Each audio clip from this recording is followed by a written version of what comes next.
देखिए, मुझे लगता है कि आम आदमी पार्टी जिस रास्ते पे चल रही है, ये आसान रास्ता नहीं है।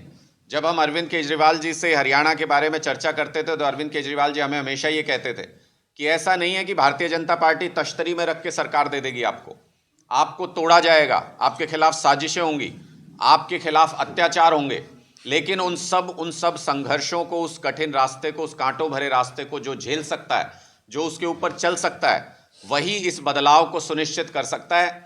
जिन साथियों में वो हिम्मत नहीं, वो दम नहीं कि वो इस संघर्ष के रास्ते पे अंत तक, मंजिल तक साथ चल सके, वो कुछ साथी बीच में अपना निर्णय लेते हैं, कुछ बीजेपी के सामने घुटने टेक देते हैं, कुछ अपना रास्ता बदल लेते हैं। उन सब के निर्णय का स्वागत है, उनको मुबारक। लेकिन हम तो सर पे कफन बांध के हरियाणा के अंदर, हरियाणा के युवाओं के सुनहरे भविष्य के लिए बदलाव का एक रास्ता लेकर चलें, और जब तक मंजिल पर नहीं पहुंचते ये रास्ता जारी रहेगा। जिनके मन में शंका है कि कुछ दो चार लीडर्स के इधर उधर चले जाने से आम आदमी पार्टी कमज़ोर हो गई, मैं उनकी शंका को दूर करते हुए ये बता दूं, आम आदमी पार्टी अपने कार्यकर्ताओं के मजबूत कंधों के ऊपर खड़ी हुई पार्टी है। 1.5 लाख से ज़्यादा आइडेंटिटी कार्ड होल्डर आज के दिन में आम आदमी पार्टी के हैं, और फिर भी अगर किसी के दिमाग में कोई जंजाल रह जाए, कोई शक शुबा रह जाए, तो 28 जनवरी को वो सारे दिमाग के जाले हटा देंगे। जींद के अंदर आप ऐसी महासभा देखेंगे जैसे हरियाणा के 57 साल के इतिहास में किसी पार्टी ने आज तक नहीं की होगी। देखिए, ये तो आप उनसे पूछिए कि उनका क्या कारण रहा, पर मैं तो ये कह रहा हूं कि आजकल वो सोशल मीडिया पे ही मैं देख रहा था, एक फोटो वायरल है, कह रहे हैं कि स्कूटर का भी स्टैंड होता है और उस पर फोटो लगा रखी है उनकी। तो इसका मतलब आप खुद समझिए कि आप बार बार अगर आप विचारधारा बदलेंगे तो आपकी क्रेडिबिलिटी राजनीति में लगातार खत्म होती चली जाती है। और आम आदमी पार्टी का तो इतिहास उठा के देख लीजिए, मैं स्पष्ट तौर पे कहता हूं, जिसने छोड़ी आप उसके फूटे भाग। आप इतिहास उठा के देख लीजिए, जिसने आम आदमी पार्टी का संघर्षों का रास्ता छोड़ा उसकी राजनीति हाशिए पे चली गई, उसकी राजनीति खत्म हो गई। धर्म मुद्दा नहीं था आम आदमी पार्टी का कभी, क्योंकि मुद्दा लेके आई नहीं थी कि धर्म के ऊपर बात करें, वो शिक्षा स्वास्थ्य लेके आएगी। लेकिन अभी क्या जरूरत पड़ गई ऐसी आम आदमी पार्टी को, रामचरित्र मानस का पाठ करवा, सुंदरकांड का पाठ, बीजेपी के मुद्दों को हड़पना चाहते हैं धर्म के नाम पर बीजेपी राजनीति का, तो आपको क्या जरूरत पड़ी अगर आपकी? देखिए, धर्म, आपने कहा कि बीजेपी के मुद्दों को हड़पना चाहते हैं, धर्म किसी की बपौती नहीं है। हम सब बचपन से, जब से पैदा हुए हैं तब से धर्म कर्म के अपने परिवार के अंदर सारे रीति रिवाजों को निभाते आ रहे हैं, सारे धार्मिक क्रियाकलापों में हिस्सा ले रहे हैं। आम आदमी पार्टी सुंदरकांड पाठ आज से नहीं करा रही है, सालों से सुंदरकांड पाठ आम आदमी पार्टी दिल्ली के अंदर भी और अपनी विभिन्न शाखाओं में, विभिन्न कार्यालयों में हम लगातार कराते रहे हैं।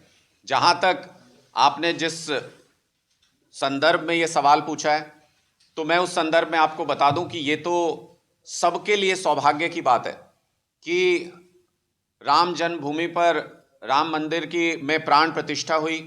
श्री राम जी से, उनके आदर्शों से हम सबको सीखने की ज़रूरत है।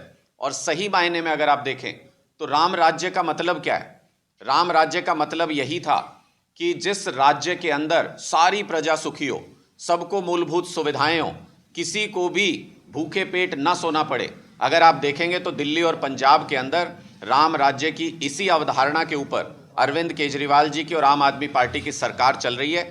हमारे दोनों राज्यों के अंदर लोग खुशहाल हैं, हमारे दोनों राज्यों के अंदर कोई भूखे पेट नहीं सोता। जिसके पास घर नहीं है उसके लिए भी रैन बसेरे का इंतजाम है, जिसके पास पैसे नहीं है वो भी अच्छा इलाज करा सकता है, जिसके पास पैसे नहीं है वो भी अच्छी शिक्षा हासिल कर सकता है। ये राम राज्य की परिकल्पना ही है। हम भगवान राम के आदर्शों से सीखते हुए इस राम राज्य को और ज़्यादा फैलाएंगे। भगवान चाहता है तो 2024 में हरियाणा में भी राम राज्य स्थापित होगा, जैसा दिल्ली और पंजाब के अंदर है। केजरीवाल जी और भगवत मान जी आए थे, आम आदमी पार्टी के प्रदेश अध्यक्ष नवीन जैन ने विरोध किया था SYL को लेकर, क्या कहना चाहोगे? देखिए, मुझे लगता है कि उन्होंने खुद ही कहा है कि मुझे पूर्व मत कहा करो कुछ भी। बार बार वो रिक्वेस्ट कर रहे हैं सोशल मीडिया पे कि मुझे पूर्व अध्यक्ष या पूर्व कुछ भी मत कहो, तो उनकी भावनाओं का हमें सम्मान करना चाहिए। लेकिन जहाँ तक उन्होंने प्रश्न पूछा था तो उन्होंने गलत जगह पूछा था। उनको ये प्रश्न जाके मोदी जी से पूछना चाहिए, जो 2019 में हरियाणा के अंदर आके जिन्होंने ये कहा था कि 70 साल से हरियाणा, पंजाब, राजस्थान के हक का पानी बह के पाकिस्तान जा रहा है। मोदी जी इस पानी को रोकेंगे और हरियाणा, पंजाब और राजस्थान के किसान को देंगे। आज मैं ये पूछना चाहता हूं कि 4 साल बीत गए, या तो मोदी जी सो रहे हैं या उनकी सरकार सो रही है, या उनका पाकिस्तान प्रेम जाग गया है, जो दुश्मन देश में पानी बह के जा सकता है लेकिन हरियाणा, पंजाब और राजस्थान के किसान को नहीं मिल सकता। मैं हरियाणा की सरकार को भी एक सलाह देना चाहता हूं कि आप जो भी अपने हक की लड़ाई लड़ रहे हैं वो लड़ें, सारे हरियाणा को लड़नी चाहिए, लेकिन उसके साथ साथ हरियाणा के किसानों की भी आवाज़ सुन लो। मेरे पास फ़ोन आते हैं बार बार, 30-35 गांव सेम में डूबे हुए हैं, पानी में डूबे हुए हैं, सेम आई हुई है। ये सिरसा के आसपास, हिसार के आसपास का मामला है। सेम सिचुएशन रोहतक के आसपास, महम के आसपास के पूरे इलाके में है, जहां पे सेम आई हुई है और जहां पे पानी की कमी है। कम से कम अंदर उपलब्ध पानी को, हरियाणा के ही अंदर उपलब्ध पानी को अच्छे से डिस्ट्रीब्यूट कर दें, कम से कम उन किसानों का भी भला हो जाएगा जहां सेम आई हुई है और जहां पे सूखा पड़ रहा है। स्पष्ट तौर पे हम उस विचार को मानते हैं कि कोई भी हमारा भाई प्यासा नहीं रहना चाहिए।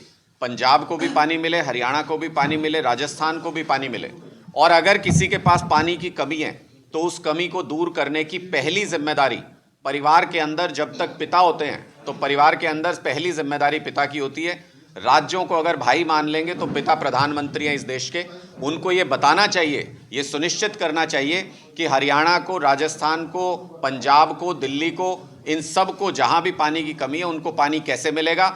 मैं तो नहीं कह रहा, प्रधानमंत्री जी ने खुद बोला था, उनके कार्यालय ने, और प्रधानमंत्री जब बोलते हैं इसका मतलब देश बोल रहा है। प्रधानमंत्री ने कहा था कि हमारा पानी बह के पाकिस्तान जा रहा है। मेरा सिंपल सा सवाल है कि अगर पाकिस्तान जा रहा है तो प्रधानमंत्री जी ने उस पानी को रोक के पंजाब, हरियाणा और राजस्थान को देने के लिए क्या किया, या फिर वो सार्वजनिक तौर पे आके रैली करके ये कहें कि वो कुछ नहीं कर पाए पिछले 4 साल के अंदर। गठबंधन को लेकर बात हुई दिल्ली में, क्या रहा अभी हरियाणा में गठबंधन करेंगे या नहीं करेंगे? क्योंकि जिस तरह आज पश्चिम बंगाल में ममता बनर्जी मना करके भी इंडिया गठबंधन में मैं तो अकेले चुनाव लड़ूंगी। देखिए, मुझे लगता है कि ये अभी बहुत जल्दबाजी होगी इस बारे में कोई भी कमेंट करना। गठबंधन को लेके बहुत पॉजिटिव चर्चा चल रही है। 2 राउंड की बातचीत आम आदमी पार्टी और कांग्रेस के नेताओं के बीच में हुई है, और बहुत जल्द तीसरे राउंड की बातचीत भी होगी, जिसमें हमें पूरी उम्मीद है कि एक पॉजिटिव आउटकम निकल के आएगी। जैसे ही गठबंधन के बारे में कोई निर्णय होगा वो हम आपके समक्ष रखेंगे, लेकिन आज के दिन में आम आदमी पार्टी हरियाणा में 10 की 10 लोकसभा सीटों को मजबूती से लड़ने के लिए तैयार है। हमारा संगठन तैयार है, हमारे पास वो आधार है, हमारे पास वो कार्यकर्ताओं की ताकत है कि हम 10 की 10 लोकसभा सीटों पर मजबूत टक्कर दे सकते हैं भारतीय जनता पार्टी को और कांग्रेस को भी। और अगर कांग्रेस को ये लगता है कि वो अपने दम पे भारतीय जनता पार्टी को हरा सकते हैं तो उनको 14 और 19 का इतिहास भी देखना चाहिए और उनको बाप बेटे की हार भी देखनी चाहिए। आप तो कह रहे हो कि मतलब 10 की 10 सीटों पे इलेक्शन लड़ोगे, लेकिन जो इंडिया गठबंधन का जो हुआ है वो तो चुनाव को लेकर हुआ है। मैं वही आपको बोल रहा हूं, हमने अपनी तैयारी का उल्लेख किया है। मैंने ये कहा है कि हम 10 की 10 लोकसभा सीटों पर मजबूती से चुनाव लड़ने के लिए तैयार हैं। कोऑर्डिनेशन कमेटी की जो भी बैठक होगी उसमें जिस भी तरह का निर्णय होगा, हमारी पार्टी का हाईकमान जो भी हमें आदेश देगा हम उसकी पालना करेंगे, लेकिन हमारी तैयारी 10 की 10 लोकसभा सीटों पर है। जैसा आपको पता है, अब से कुछ ही देर पहले ये घोषणा हुई है कि वेटनरी सर्जन की 28 तारीख को जो परीक्षा होनी थी उसको पोस्टपोन कर दिया गया अनलिमिटेड टाइम के लिए। उसको फ़िलहाल के लिए उसको स्थगित कर दिया गया 28 तारीख को जो परीक्षा होनी थी। और ये इकलौता ऐसा मामला नहीं है जहाँ पे हरियाणा के युवा हताश और परेशान हैं, जहाँ पे हरियाणा के युवा रोज़गार के लिए भटक रहे हैं। अब से कुछ ही दिन पहले हमने देखा था कि करीब 241 पद की एडवर्टीज़मेंट वापस ले ली गई थी कैटेगरी 145 और 147 में। उससे पहले पीजीटी कंप्यूटर साइंस के 1600 पदों की भर्ती कोर्ट ने रोक लगा दी थी, अभी तक भी मामला लंबित पड़ा हुआ है। ग्रुप डी की 13,536 पदों की भर्ती, उसमें सामाजिक और आर्थिक आधार पर अंकों को लेकर विवाद था, कोर्ट में मामला है और वो भर्तियां भी अटकी हुई हैं। 7471 टीजीटी भर्तियों का विवाद भी कोर्ट के अंदर है और वो भर्तियां भी अटकी हुई हैं। 2023 में पीजीटी गणित के 315 पदों के लिए भर्ती निकाली गई थी, उसका परिणाम रद्द कर दिया गया कोर्ट के द्वारा, गलत पाया गया उसको, और वो भर्तियां भी नहीं हो सकी। और ये मैंने सिर्फ कुछ ही ऐसी भर्तियां गिनवाई हैं, हज़ारों लाखों की संख्या में अलग अलग एग्ज़ाम्स ऐसे हैं जो या तो पेपर लीक हो जाता है, 40 से ज़्यादा पेपर लीक इस सरकार में हो चुके हैं। इन्होंने कहा था सीईटी का एक कॉमन एलिजिबिलिटी टेस्ट हम बनाएंगे, उससे भर्ती प्रक्रिया आसान हो जाएगी, लेकिन जब से सीईटी की परीक्षा का इन्होंने नया फॉर्मेट लागू किया है, तब से मुझे नहीं लगता कि कोई भी भर्ती कंप्लीट हो पाई है। एक भी भर्ती उसके बाद अगर कंप्लीट हो पाई हो तो सरकार हम लोगों को दुरुस्त करे, हमारी गलती को सही करे। लेकिन मेरी जानकारी में कोई भी भर्ती पूरी नहीं हो पाती है। या तो पेपर लीक हो जाता है, या भर्ती प्रक्रिया को सरकार खुद ही वापस ले लेती है, एडवर्टीजमेंट वापस ले लेती है, या उसके अंदर कुछ कमियां होती हैं जिसकी वजह से वो कोर्ट में अटक जाता है। अभी भी आज सुबह से मैं देख रहा हूं कि बच्चे कैंपेन चला रहे हैं।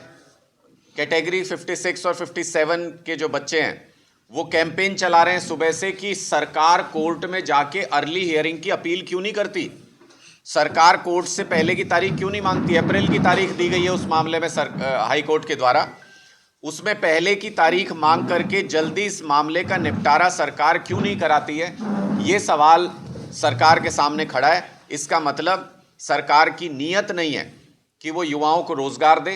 पिछले बजट में 60,000 नौकरी इस साल के दौरान देने का वादा खट्टर साहब ने किया था।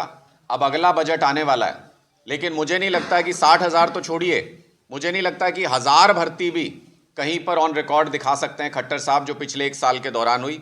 इसलिए अब ये समझ में आता है कि इस सरकार की नीयत नहीं है कि वो युवाओं को रोजगार दे।